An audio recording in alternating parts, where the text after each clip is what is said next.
ضرورت رشتہ کے دفاتر بند، بس یہ آزمائیے اور رشتہ حاضر۔ کیا مطلب؟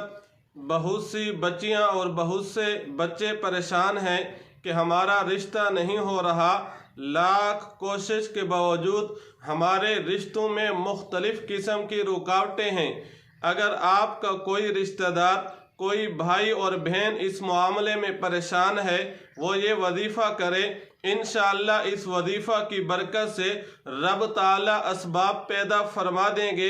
ایک اچھی جگہ پر، ایک اچھی فیملی میں رب تعالیٰ آپ کے رشتے کے اسباب پیدا فرما دیں گے۔ وہ عمل کیا ہے؟ آپ روزانہ نماز فجر اور نماز عشاء کے بعد اول آخر 7 مرتبہ درود ابراہیمی کے ساتھ درمیان میں 3 مرتبہ سورۃ الرحمن مکمل پڑھ لیا کریں۔ یہ پڑھنے کے بعد آپ رب تعالیٰ سے دعا مانگیں، اپنے لیے نیک صالح رشتہ کی دعا مانگیں۔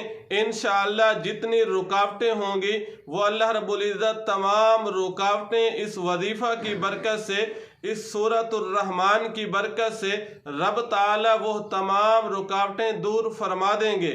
آپ یہ وظیفہ چند ہی ہفتوں کریں، انشاءاللہ اللہ رب العزت اسباب پیدا فرما دیں گے۔